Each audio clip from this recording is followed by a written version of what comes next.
नमस्कार, एनडीटीवी राजस्थान में आपका स्वागत है। मैं हूं मनोजन भारती और आप देख रहे हैं आज का मुद्दा। आज का मुद्दा बेहद गंभीर है। सरहदी जिले श्रीगंगानगर में नशे के ओवरडोज की वजह से एक 21 वर्षीय युवक की मौत हो गई। मृतक के परिजनों ने बताया कि उनका बेटा नशे की डोज लेता था और बीती रात भी उसने इंजेक्शन लगाया था। घर पर आने के बाद युवक बेहोश हो गया और अस्पताल पहुँचाने से पहले ही उसकी मौत हो गई।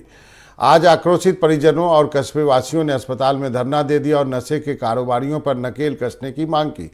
परिजनों ने शव का पोस्टमार्टम करवाने से मना कर दिया।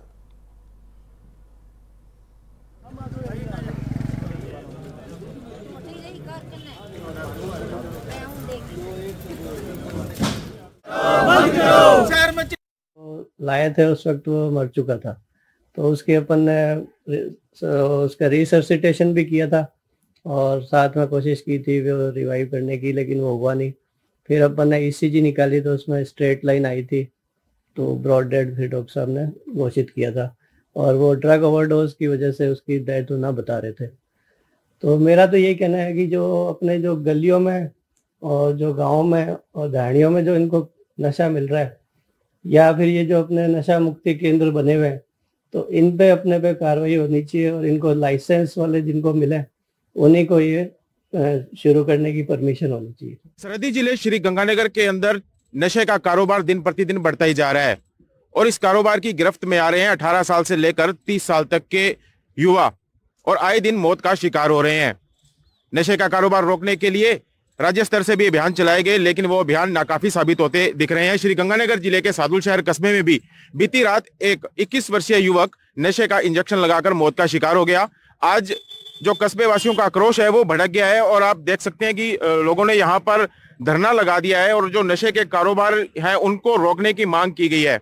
हमारे साथ यहाँ कुछ लोग भी मौजूद हैं, हम उनसे बात करेंगे और जानने का प्रयास करेंगे कि किस तरह से जो आक्रोश व्यक्त है। आपसे जानना चाहूंगा, आपके परिवार का एक सदस्य बीती रात नशे का इंजेक्शन लगाकर मौत का शिकार हो गया, क्या कहेंगे? कब से नशा कर रहा था वो 2-3 साल से कर रहा है जी। हाँ जी। तो किस चीज का नशा करता था वो चिट्टे का नशा कर रहा है जी। हाँ। सादुल शहर में बिक रहा है। हाँ। इस पे रोक लगाओ। ठीक है, तो आपके परिवार में कितने लोग हैं, सदस्य हैं? वो एक ही लड़का था जी। हाँ। 2 बहनें हैं उसकी। हाँ। और एक लड़का था। ठीक है, आपका बेटा भी करीब 20 दिन पहले चिट्टे का शिकार हो गया, क्या कहेंगे? देख लो, आपको पता ही है सरिया में मतलब गोली चिट्टा सरिया में बिक रहा है। हाँ। इसके वजह से मतलब 18 साल का लड़का था हमारा, वो भी हम हाथ बदल से। हाँ। उसका सुधार करो। तो वो कितने समय से कर रहा था नशा? यही 2-3 साल से। 3 साल हो गए उसको करते को। 3 साल हो गए। हाँ। आपसे भी जानना चाहूंगा, नशे का जो कारोबार है बहुत समय से चल रहा है और युवा वर्ग इसका शिकार हो रहा है, क्या कहेंगे? देखो, कहने के लिए तो अभी जैसे ये भाई है, इसका बच्चा गया है, इससे बोला नहीं जा रहा है और इसको देखकर मेरे खुद के भी ऐसे हो रहा है जैसे यार मैं क्या बोलूं। प्रशासन ने आज तक कोई इस प्रकार की कोई कार्रवाई नहीं की। चिट्टे के बारे में बातचीत अब हम करते हैं तो बता देते हैं कि यार 2 ग्राम 3 ग्राम में यही जमानत हो जाती है। तो चिट्टा आ कहाँ से रहा है, वहां तय तक क्यों नहीं जा रही पुलिस? क्या पुलिस को पता नहीं है? यहाँ अड्डे बने हुए हैं, रेलवे स्टेशन है, रिको एरिया है, ये डीएवी स्कूल है, इधर गौशाला के पास में, इधर पंचायत समिति की तरफ है, सब जगह यही काम चल रहा है। लेकिन पुलिस को पता होने के बावजूद भी पुलिस इस ओर ध्यान नहीं दे रही थी। पता नहीं क्यों नहीं ध्यान दे रही है, या तो बड़ा कोई हफ्ता जा रहा है। अब 3 महीने सरकार बनी को हो गई। पिछली बार कांग्रेस को कोस रहे थे, अब 3 महीने में बीजेपी की कोसने लग गई। तो ये कोसा कसाई के अंदर पूरे सादुल शहर एरिया का नौजवान खत्म होता जा रहा है और इसको छोड़ करके और सब इससे ऊपर उठ के इस लड़ाई को लड़ेंगे। जब तक इसमें सादुल शहर में ये चिट्टे का व्यापार बंद नहीं होगा तब तक हम प्रशासन का पीछा नहीं छोड़ेंगे, चाहे हमें कोई भी कुर्बानी देनी पड़े। तो आज आपकी डिमांड क्या है? हमारी डिमांड यही है, ये बच्चा जिनके साथ में था उनके ऊपर मुकदमा दर्ज किया जाए, मुकदमा दर्ज कर उसकी जांच तय तक ले जाई जाए और जो भी चिट्टे वाले इनको मिलते हैं आज ही उनको गिरफ्तार किया जाए और उनके खिलाफ मुकदमा दर्ज किया जाए। मैं आपसे जानना चाहूंगा, आपका बेटा मौत का शिकार हो गया, चिट्टा लाता कहाँ से था? चिट्टा जो मंडी में पता ही है आपको, कहाँ मिलते हैं कहाँ नहीं मिलते हैं सबको पता ही है, ध्यान नहीं है कहाँ गोली मिलते हैं। हाँ। अब गोली जो है दुर्गा मंदिर के पास मिलते हैं, हमारा पता है। हाँ। तो गोली मतलब लड़के पूछते हैं, कई लड़के हम पूछे हैं गोली कहाँ मिलते हैं, यहाँ मिलते हैं प्रमोद। हाँ। अब ये पता नहीं दुर्गा मंदिर कहाँ मिलते हैं नहीं मिलते हैं, पर दुर्गा मंदिर के पास ही गोली मिलते हैं। ठीक है, तो ये थे कुछ लोग, इनका कहना है कि पहले कांग्रेस की सरकार थी और अब बीजेपी की सरकार है, पहले कांग्रेस को कोसा जा रहा था, लेकिन अब बीजेपी को कोसा जा रहा है। लेकिन जो नशे का कारोबार है वो लगातार इसी तरह चल रहा है, इस पर रोक लगाने की जरूरत है। आज जो शव है वो मोर्चरी के अंदर रखा हुआ है और कहना है कि जब तक नशे के कारोबारियों पर कार्रवाई नहीं होगी ये शव नहीं उठाएंगे और एक मजबूत कार्रवाई की मांग की जा रही है। कुलदीप गोयल, एनडीटीवी, श्रीगंगानगर। और इस पर बात करने के लिए हमारे साथ सारे मेहमान जो हैं वो जुड़ गए हैं। पहले उनसे परिचय करा देता हूं। डॉक्टर BS शेखावत हैं, वरिष्ठ मनोचिकित्सक हैं। अरविंद कुमार जैन, पूर्व DGP उत्तर प्रदेश।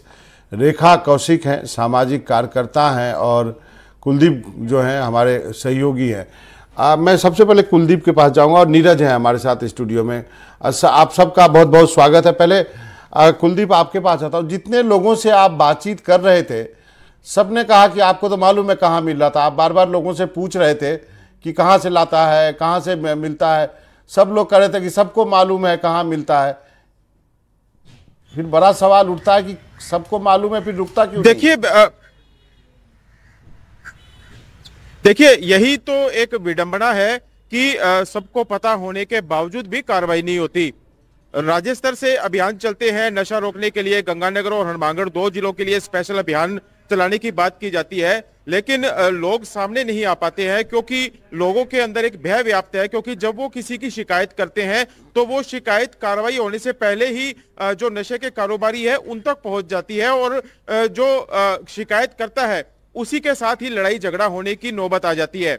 हालांकि अब भाजपा की सरकार बनी है।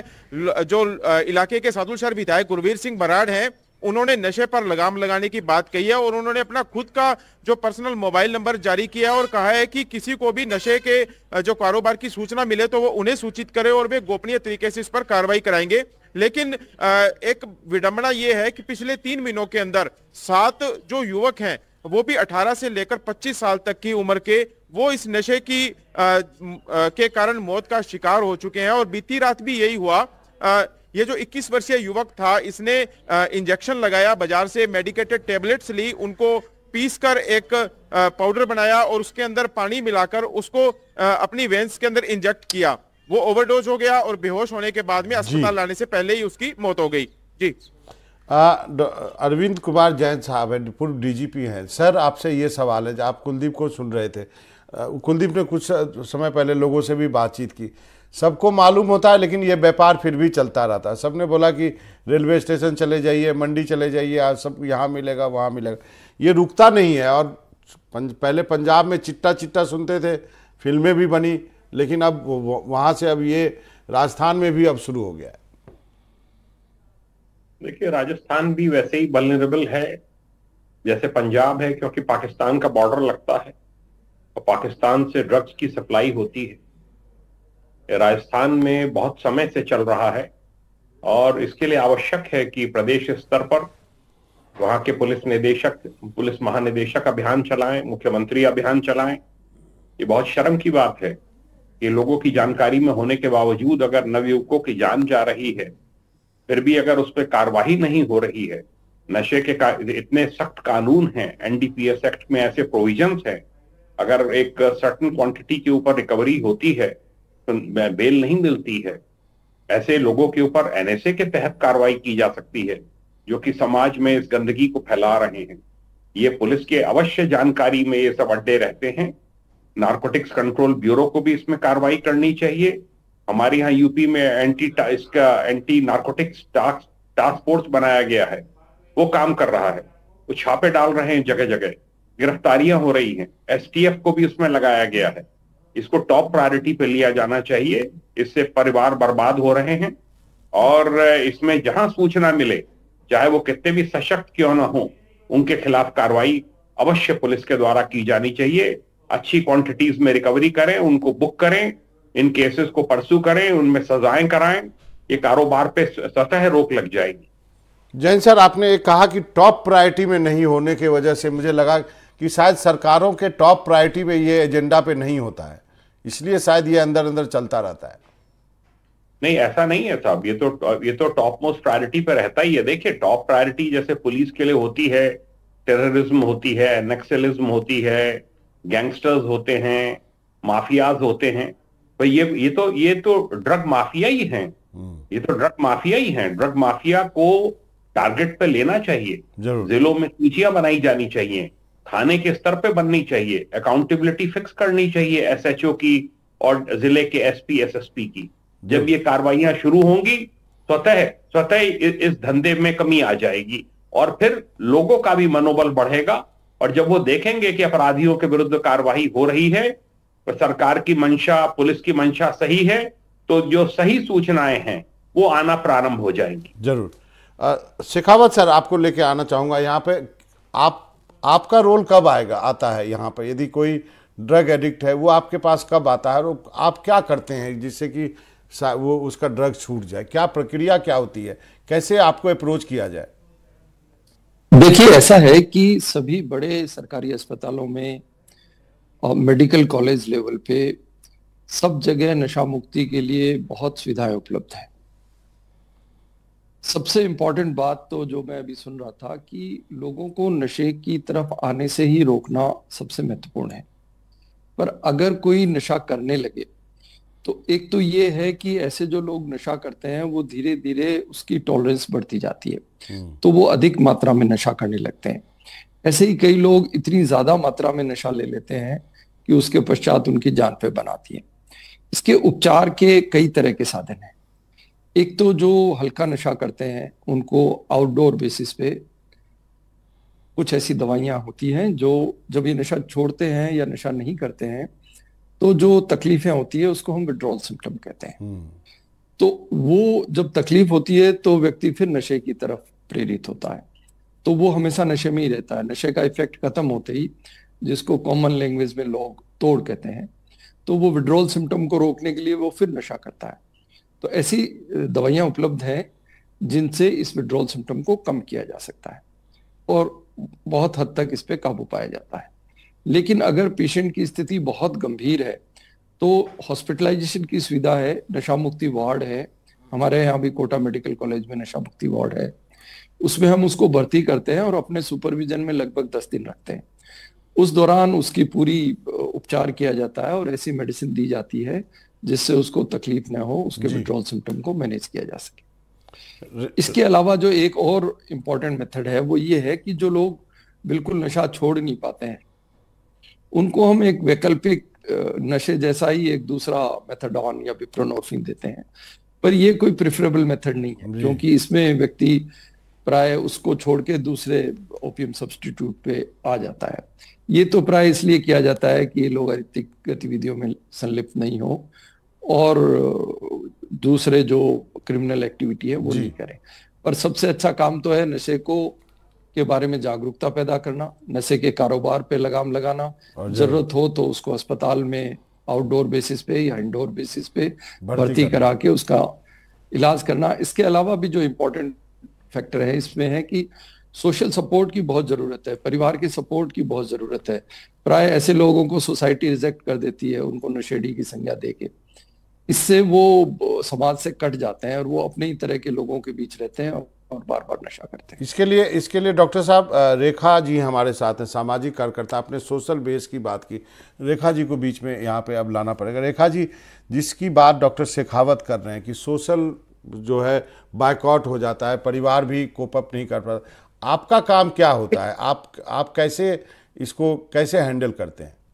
बिल्कुल सर, सोशल वर्कर के अनुसार सर मेरे अनुसार मुझे लगता है कि बहुत सारे लोगों को ये पता ही नहीं है कि नशा एक बीमारी है। नशे को वो लोग बीमारी ही नहीं समझते, वो सोचते हैं कि नशा एक छोटी सी चीज है, थोड़े टाइम के लिए लिया हमने और हमने अपने मजे के लिए लिया। जब तक वो नशा हमारी बॉडी में धीरे धीरे फैलता है, उसके जितने भी ड्रॉबैक्स आते हैं, तब तक हम बहुत आगे वाली स्टेज पर जाते हैं। नशा करने का सबसे बड़ी प्रॉब्लम यही है कि हमारा जो एनवायरनमेंट है, जैसे मोस्टली जितने भी बॉयज हैं, यूथ है, वो सभी के सभी बैड पीयर ग्रुप की वजह से नशा लेते हैं। प्लस जो डिप्रेशन है, वो अपने डिप्रेशन को कम करने के लिए सोचते हैं हम नशा लेंगे, नशा लेने के बाद हमारा डिप्रेशन कम होगा, डिप्रेशन खत्म होने के बाद हम लोग आराम से अपनी लाइफ में आगे बढ़ेंगे। सपोज करो सर, जैसे कोई टीचर है, उसको एग्जाम की प्रॉब्लम है, एग्जाम्स आने वाले हैं, बच्चों को एग्जाम्स की प्रॉब्लम है, उनको ये लगता है कि अभी एग्जाम्स आने वाले हैं तो हमारा जो स्ट्रेस है वो कैसे कम होगा। आजकल देखना आप सर, 18 साल से कम बच्चे भी बाहर तंबाकू की दुकान पे भी सिगरेट पी रहे होते हैं। यूनिवर्सिटीज के बाहर लिखा होता है smoking is injurious to health, but फिर भी हम लोग। रेखा जी शेखावत साहब हैं हमारे साथ। जी सर, शेखावत सर बताएं, क्या ये एग्जाम का भी प्रेशर है, कुछ और प्रेशर है जो मानसिक कारण है जिसके वजह से वो जो है वो नशे की तरफ जाते हैं? आपके पास भी आ सकते हैं। रेखा जी की बात में सुन नहीं पाया, कुछ ऑडियो में डिस्टर्बेंस रहा होगा, मेरे तक नहीं पहुंची, लेकिन मैं आपको इस सवाल का जवाब देता हूँ। कोटा विशेष तौर से शिक्षा के क्षेत्र में जाना जाता है, इसलिए मैंने आपको पूछा क्योंकि आप स्टूडेंट के बीच में हैं। जी देखिए, ऐसा है कि व्यक्ति जो है वो किसी भी दबाव का सामना करने के लिए अपने तरीके से निपटता है उसको। कुछ लोग ऐसे हैं जो एक हेल्दी तरीका होना चाहिए तनाव से निपटने का, उसकी जगह नशे का सहारा लेते हैं और शुरू में वो हल्का नशा करते हैं जिनको हम गेटवे ड्रग्स कहते हैं, कि छोटे नशे जो किए जाते हैं, पर धीरे धीरे ऐसे लोग जो है वो बड़े नशे की तरफ भी प्रेरित होते हैं। दूसरा, मैं एक बात और कहना चाहूंगा कि ये बहुत बड़ा ऑर्गेनाइज्ड जो है व्यापार है। इसमें लोगों को पहले फ्री में भी पिला दिया जाता है, उनके दोस्तों को फ्री सप्लाई कर दिया जाता है, जरूर। बाद में वो उनसे पैसे के माध्यम से बेचा जाता है, फिर उनको और ऑफर दिया जाता है कि आप कुछ और लोगों खाना खाते हैं, हमें खाने की नीड होती है, ये तो आपका जब एक बच्चा। रेखा जी आता हूं आपके पास, एक मिनट जी। इसके अलावा एक बात और जो मैं कहना चाहता हूं कि लोग नए नए तरीके से नशा करना स्वयं सीख गए हैं। जैसे कोटा में स्मैक बहुत ज्यादा है, तो स्मैक के इंजेक्शन आम नहीं मिलते, लेकिन लोग इसको खुद बनाना सीख गए कि इसको कैसे बनाया जाता है। तो लोग जो स्मैक का पाउडर है उससे स्मैक के इंजेक्शन बनाना सीख गए और वो उसको इंजेक्ट करते हैं। चलिए, इसमें व्यक्ति पे इस बात का बहुत फर्क पड़ता है कि वो किस तरह से इस डोज को लेता है जी। जो लोग ओरल लेते हैं उनके मुकाबले जो इंजेक्शन लेते हैं उसका प्रभाव ज्यादा होता है, और कई बार वो इंजेक्टेबल इतना ज्यादा ले लेते हैं कि वो ओवरडोज हो जाता है। सर मैं इसके लिए जैन साहब के पास जाना पड़ेगा, लेकिन नीरज का एक कमेंट लेना चाहूंगा। नीरज, आपको क्या लगता है सरकार की कितनी जिम्मेवारी यहाँ पे बनती है? बाबा, सरकार की बहुत ज़्यादा जिम्मेदारी है और सरकार ने अभियान भी चलाया है इसको लेकर के। नशा मुक्ति अभियान, mission against narcotic substance abuse, मंशा का कार्यक्रम चला रखा है। राजस्थान के अंदर 21 जिले इसके अंदर शामिल है। गंगानगर के 4 इसके अंदर केंद्र बने हुए हैं। हनुमानगढ़ के अंदर 1 केंद्र है, जयपुर में 2 हैं, दौसा के अंदर यहाँ पर 2 केंद्र हैं, जोधपुर में है, जैसलमेर में 2 केंद्र हैं, इसी तरीके सवाई माधोपुर में 2 केंद्र। प्रदेश भर में केंद्र तो बने, लेकिन जिस चट्टे की बात हो रही है, चट्टा यानी सफ़ेद यानी हेरोइन, ये हेरोइन जो है इस सफ़ेद चट्टे की तस्करी पंजाब से और पाकिस्तान के रास्ते होकर के जो इंटरनेशनल बॉर्डर के सहारे राजस्थान तक हो रही है। और दूसरा, 2 तरह का नशा हो रहा है, एक तरह का नशा नहीं है। एक तो है महंगा नशा, वो है ये हेरोइन और एमडी ड्रग्स या फिर अन्य नारकोटिक सब्सटेंसेस जो कि काफ़ी ज़्यादा महंगे पड़ते हैं, लेकिन युवा पीढ़ी इसके अंदर डूब रही है क्योंकि ये तुरंत असर करते हैं, दिमाग पर एक साइकोट्रोपिक तुरंत असर डालते हैं। दूसरा नशा है बेहद सस्ता नशा, जिसकी चपेट में अभी जो गरीब किसान का बेटा है वो भी आ रहा है, वो है ट्रेमाडोल या अन्य गोलियाँ, जिसमें अगर हम ट्राइका की बात करें या अल्प्राजोलम की बात करें या बहुत सारी ऐसी दवाइयाँ हैं जो कि मेडिकल स्टोर पर मिल जाती हैं। हालांकि वो प्रिस्क्रिप्शन होता है उसके अंदर लिखा रहता है कि ये शेड्यूल H ड्रग है या इसको आप दे नहीं सकते। और पिछले दिनों कई मेडिकल स्टोर्स पर पहले समय समय पर छापेमारी भी की गई थी, लाइसेंस भी निरस्त किए गए थे, लेकिन फिर से इस प्रकार का काम ये चालू हो चुका है। ये सस्ते नशे की चपेट में लोग आ रहे हैं। इसी का बहुत रूप हमने देखा, कई बच्चे जो हैं या कई युवा पीढ़ी के लोग जो हैं कोई आयोडेक्स खा रहा है या कोई स्प्रिट सूंघ रहा है, कोई अन्य प्रकार का नशा कर रहा है। लेकिन ओवरऑल ये नशे की जो गिरफ्त के अंदर जो युवा पीढ़ी आ रही है, इसका हमारा नौजवान पीढ़ी है वो खराब हो रही है। दूसरा, इनके घर परिवार खराब हो रहे हैं। उनके माँ बाप के ऊपर क्या बीतती होगी जो बच्चे ड्रग्स लेकर के इस तरीके से पड़े रहते हैं, और उनका पूरा करियर जो है वो चौपट हो रहा है और जान दांव पर लग रही है। जैन सर, आपसे ये जो आज सबसे बड़ी बात यहीं पे आती है कि ये सब उपलब्ध कैसे होता है, मतलब ये एक बड़ा सवाल है। यदि पाकिस्तान से भी आता है तो हमारा काम है कि हम उसको प्रिवेंट करें।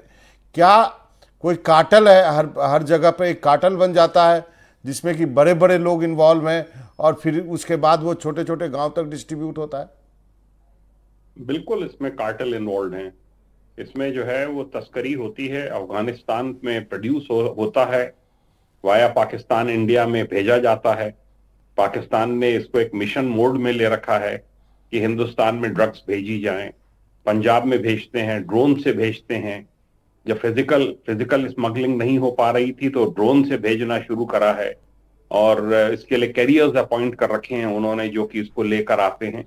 इस पे सब तरफ से सख्ती करनी पड़ेगी। बॉर्डर सिक्योरिटी फोर्स है, उनका भी कोऑपरेशन लेना होगा। लोकल पुलिस को भी टाई अप करना होगा। जहां सूचनाएं मिले वहीं पर छापेमारी हो। ये नशा मुक्ति केंद्र कितने भी बना दीजिए, मेरी सूचना है बहुत से नशा मुक्ति केंद्र में जो सरकारी हैं वहां पर भी नशा सप्लाई किया जाता है, क्योंकि जब विड्रॉल सिम्टम्स शुरू होते हैं तो वो छटपटाता है। उनको डर लगता है कि कहीं यहाँ पे कोई कैजुअलिटी ना हो जाए।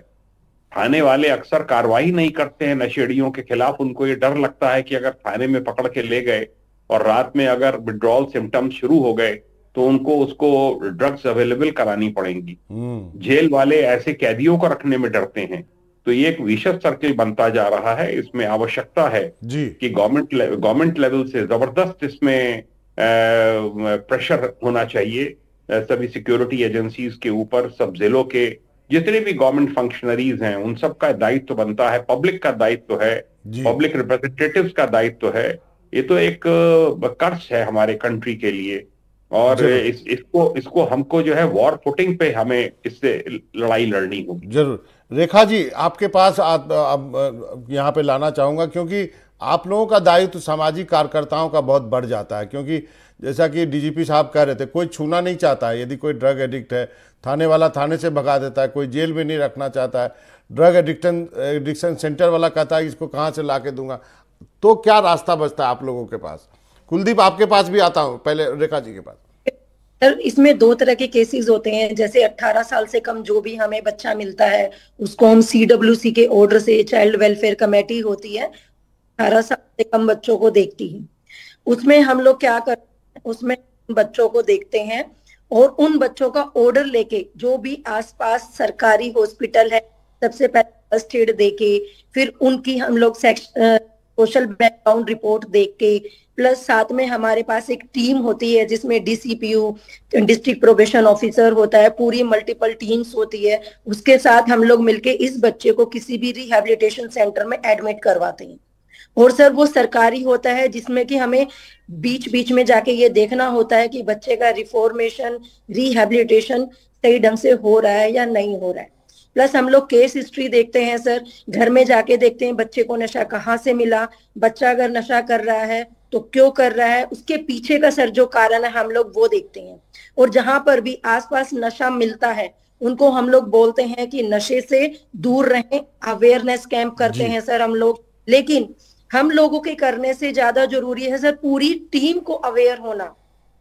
जगह जगह पर अवेयरनेस टीम्स होती हैं, प्लस दिल्ली पुलिस में भी जगह जगह लोग एक अलग अलग नशे से देश को मुक्त कैसे कराना उस पर भी हम लोग बात करते हैं। पर प्रॉब्लम ये है सर कि नशे जो आता है, हमें मेन यूथ जो नशा ले रहा है उसको कैसे रोकना है। जरूर। नशा कहाँ से रहा है सर? नशा आया भी तो कहीं से होगा ना।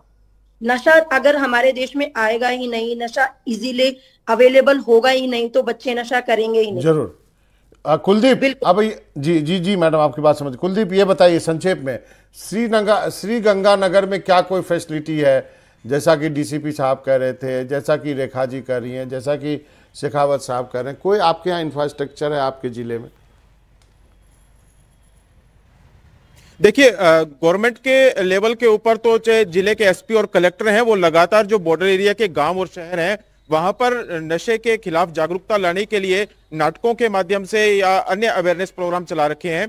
लेकिन इसके साथ साथ जो नशा मुक्ति केंद्रों की बात थी, तो वहां पर भी जो नशा मुक्ति की बजाय वहां पर तो नशा को बढ़ावा देने का काम किया जा रहा था। तो ऐसे में जो पिछले जिला कलेक्टर थे सौरभ स्वामी और SP आनंद शर्मा, इन्होंने करीबन 15 से 20 जो नशा मुक्ति केंद्र है वो बंद करवाए थे। फिलहाल नशा मुक्ति केंद्रों के नाम पर 3 या 4 अच्छे नशा मुक्ति केंद्र हैं वो चल रहे हैं श्री गंगानगर के अंदर। लेकिन सबसे बड़ी बात यह है कि नशा मुक्ति चाहे केंद्र की बात करें या अवेयरनेस प्रोग्राम की बात करें, ये बाद की स्टेज आती है। सबसे पहले जरूरी यह है कि उनको नशा करने से रोका कैसे जाए, और उसके लिए एक पुलिस का भय व्याप्त होना जरूरी है। आज की तारीख के अंदर जो नशे का कारोबार करते हैं उन लोगों के अंदर पुलिस का भय नहीं है। यदि पुलिस का भय उनके अंदर व्याप्त हो जाएगा तो ऐसे में जो ये नशे का कारोबार है उसका नकेल लगानी काफी ज्यादा आसान हो जाएगी। जरूर। नीरज 30 सेकेंड, आपको लगता नहीं कि सबको मिलकर काम करने की जरूरत है यहाँ पे, चाहे पुलिस हो, मनोचिकित्सक हो, सामाजिक कार्यकर्ता हो, सबको, परिवार हो? बाबा, एनडीपीएस एक्ट के तहत कड़ाई से कार्रवाई होनी चाहिए, और साइकोट्रॉपिक ड्रग्स होती है इनकी रोकथाम के लिए एनडीपीएस के तहत तो जो टीमें हैं वो कार्रवाई करती हैं, पुलिस को भी और मेडिकल टीमों को भी। 4 नशा मुक्ति केंद्र गंगानगर के अंदर हैं, एक हनुमानगढ़ के अंदर है, राजस्थान के अंदर 21 ऐसे सेंटर बनाए गए हैं, 20 मास्टर ट्रेनर्स यहाँ पर भेजे गए हैं। तो उन मास्टर ट्रेनर्स को 2-2 हज़ार रुपये का इसमें प्रोत्साहन भी दिया जाता था। उनका दायित्व ये था गाँव ढाणियों तक जाकर के लोगों को समझाएं कि नशे से दूर रहे। और जिस तरीके से 5-5 करोड़ रुपए कीमत वाली, यानी सोने से महंगी कीमत वाली 5 करोड़ रुपए किलो कीमत वाली हेरोइन जो है, जब ये जनता के बीच में पहुंच रही है और युवा पीढ़ी बर्बाद हो रही है, अपनी जमीनें बेच करके भी लोग ये नशा करना चाह रहे हैं, क्योंकि इसका असर इतना ज्यादा होता है दिमाग पर, एक बार लेते ही आदमी को लगता है कि सारी चिंताओं से मुक्त हो गया। लेकिन ऐसी स्थिति की वजह से पूरा शरीर खोखला हो रहा है, पूरा समाज बर्बाद हो रहा है। और अभी ये शुरुआत है, अभी ये झटके आने चालू हो गए। अगर राजस्थान में धीरे धीरे फैलता गया तो बहुत बुरी स्थिति हो सकती है, और इसका पैसा जो है, इसकी फंडिंग वो आतंकवादियों तक हो सकती है, क्योंकि बॉर्डर पार से ये सारा जो अफगानिस्तान के और पाकिस्तान के रास्ते ही आ रहा है, तो इसका बेनिफिट जो है वो दुश्मन, देश के दुश्मन है उनको मिल रहा है। तो इसको कड़ाई से लगाम लगाने की जरूरत है। जरूर। तो निश्चित रूप से सबको मिलकर काम करने की जरूरत है। आप सभी का बहुत बहुत शुक्रिया। जैन साहब आपका, डॉक्टर शेखावत आपका, रेखा जी आपका, कुलदीप आपका, नीरज आपका, बहुत बहुत शुक्रिया। आप लोगों ने वक्त निकाला इस मुद्दे पर बात करने के लिए। तो आज का मुद्दा यही था, श्री गंगानगर में जो ड्रग्स कार्टेल चल रहा है उस पर कैसे लगाम लगाई जाए। मनोजन भारती को इजाज़त दीजिए, लेकिन कहीं जाइएगा नहीं। एनडीटीवी राजस्थान पे खबरों का सिलसिला लगातार जारी।